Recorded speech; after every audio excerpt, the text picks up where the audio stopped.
तो राम राम दोस्तों, आप सभी का आज की वीडियो में आज हम देखेंगे आइडियल सॉल्युबिलिटी पैरामीटर्स। तो क्या होता है ideal solubility parameters? It is a numerical value that indicate related solvency of specific solvent. ये एक न्यूमेरिकल वैल्यू है, ठीक है। जो क्या इंडिकेट करती है? वो इंडिकेट करती है कुछ रिलेटेड ऑफ सॉल्वेंसी। सॉल्वेंसी मतलब सॉल्वेंसी किसकी? सॉल्वेंसी स्पेसिफिक सॉल्वेंट, मतलब कोई सॉल्वेंट कितना क्या डिज़ोल्व कर सकता है खुद में, ये बताती है अपनी ideal solubility parameter. It provide numerical method that predict interaction between material.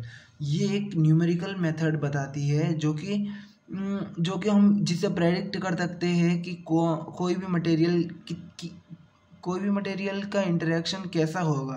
अगर हम उस सॉल्यूट को सॉल्वेंट में डालेंगे तो उसका जो इंटरेक्शन है वो इस आइडियल सॉल्युबिलिटी पैरामीटर से हम पता कर सकते हैं। फिर बात आती है, it is use to define whether the solute is dissolve in solvent और नॉट। और ये भी पता कर सकते हैं कि वो सॉल्यूट सॉल्वेंट में डिजॉल्व है भी या नहीं भी, ठीक है। If the value of ideal solubility parameters is same then we can say substance is soluble. जो आइडियल सॉल्युबिलिटी पैरामीटर की अगर बात करें हम, जब इसकी वैल्यू सेम आ जाती है तो हमें ये पता चल जाता है कि जो सब्सटेंस है वो आसानी से घुल सकता है, मतलब उसकी घुलनशीलता जो रहती है, उसकी सॉल्युबिलिटी है उस चीज़ में, मतलब वो आसानी से सॉल्यूबल हो सकता है। Ideal solubility parameter denoted by S. अब देखेंगे इसकी types of ideal solubility parameters. तब आइडियल सॉल्युबिलिटी पैरामीटर्स के दो टाइप्स होते हैं, Hildebrand solubility parameters and Hansen solubility parameters.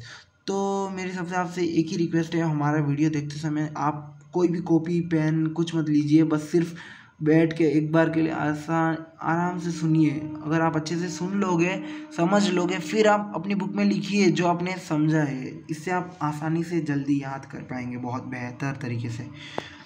तो हम फर्स्ट टाइप की बात करते हैं, high Hildebrand solubility parameter. It is given by, ये किसने दिया था? Joel H Hildebrand. ये नाम आप अगर 5 बार सुनोगे ना प्रीवियस करके और कमेंट में भी ये नाम लिख दोगे तो आपको ज़रूर ये नाम याद हो जाएगा। जोएल एच हिल्डब्रांड इन 1936, मतलब कि आज़ादी से पहले दी थी ये, ऐसे करके आप याद रख सकते हो। It provide a numerical estimation degree of the interaction between material, मतलब ये वही बताता है। अब इसकी टाइप है तो ये वही बताएगा कि क्या इंटरेक्शन रहेगा, कैसा इंटरेक्शन रहेगा कोई भी मटेरियल किसी सॉल्वेंट में। फिर हम बात करेंगे, it is derive as cohesive energy density of molecule. अब बात करेंगे कोहेसिव एनर्जी डेंसिटी। भाई साहब ये क्या होता है? जब आपने कोई कोहेसिव फोर्स सुना होगा या फिर एडेसिव फोर्स, ये दोनों फोर्स आप सुने होंगे। अब एडेसिव फोर्स क्या होता है?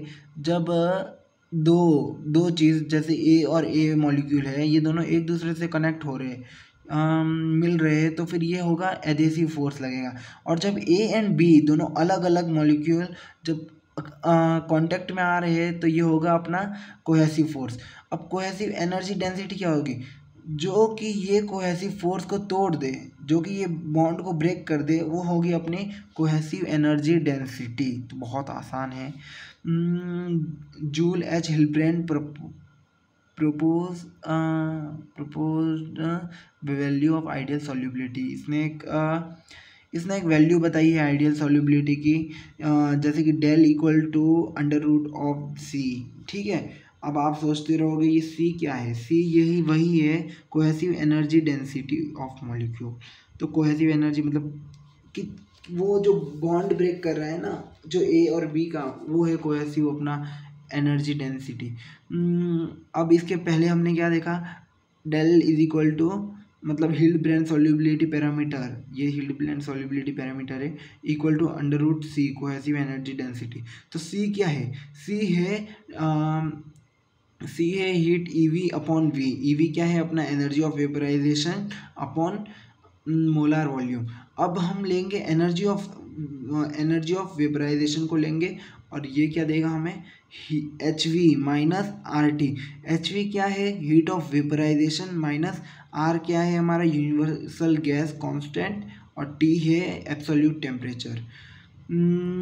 ये देखिए मैंने साइड में सब लिखाए हुए हैं क्या किसका मतलब क्या है।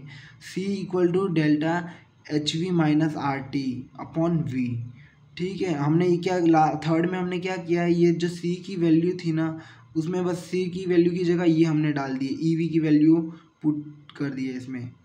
C की वैल्यू में ई वी था, अब ई वी की वैल्यू में हमने ये पुट कर दिया जो ई वी का इक्वल आ रहा है। अब ये पूरा हमने किस में पुट कर दिया, ये हमने यहाँ पर पुट कर दिया हिल्डेब्रांड सॉल्युबिलिटी पैरामीटर के सामने इज इक्वल टू। अब हमें रूट हटाना है, रूट हटाना है तो हमने हाफ लगा दिया बस। ये आया था आंसर, ये इक्वल टू C, तो C में ये लग गया और इसको रूट हटाने के लिए हमने यहाँ पर हाफ लगा दिया, तो ये हो गई हमारी हिल्डेब्रांड सॉल्युबिलिटी।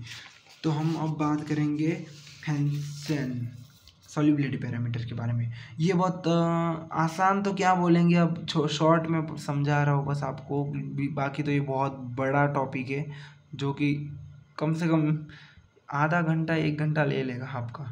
इन 1966 Charles M Hansen, Carl M Hansen develop 3 parameter system. इन्होंने 1966 में, ये आज़ादी के बाद की बात कर रहे हैं, वो कब था 1936 में, ये 1966 में। ऐसे आप भी याद रखोगे मेरी तरह जब आप छोड़ दोगे इंस्टा रील को स्क्रॉल करना। बस लगे रहिए हमारे चैनल पर, नए नए वीडियो देखे रहिए, आपके लिए बहुत हेल्पफुल रहेंगे। तो इसमें फर्स्ट क्या है, डिस्पर्शन फोर्स कंपोनेंट, फिर सेकंड हाइड्रोजन बॉन्डिंग कंपोनेंट और 3 पोलर कंपोनेंट। ये तीनों आपको याद करने रहेंगे। अब इसको आप कैसे भी रटो मुझे तो नहीं पता। इसके देखिए ये था हमारा हिल्डेब्रांड सॉल्युबिलिटी, वही क्योंकि हमने इसको क्या किया है, इसको जो हिल्डेब्रांड सॉल्युबिलिटी है उसको 3 पार्ट में डिवाइड किया है, और 3 पार्ट में डिवाइड करने के बाद ये कुछ आ रहे हैं, dispersion force, hydrogen bonding and polar component. तो ये वही है एस स्क्वायर डी से, ये देखिए आप डी से डिस्पर्शन फोर्स कंपोनेंट, पी से हाइड्रोजन बॉन्डिंग कंपोनेंट और एच से पी से पोलर कंपोनेंट एंड एच से हाइड्रोजन बॉन्डिंग कंपोनेंट। एप्लीकेशन देखेंगे हम, application of the solubility parameters. तो क्या क्या एप्लीकेशन है, पहले तो हमें सिलेक्शन ऑफ द सॉल्वेंट, ये हमें कोई भी सॉल्वेंट सेलेक्ट करना है तब ये मदद करेगा। Preparation of the polarity scales, हमें पोलैरिटी स्केल्स हम इसलिए बनाएंगे क्योंकि हमें पता चल सकेगा कि ये पोलार है या नॉन पोलार है सॉल्वेंट, इसलिए हमें पोलर स्केल बनाना ज़रूरी है।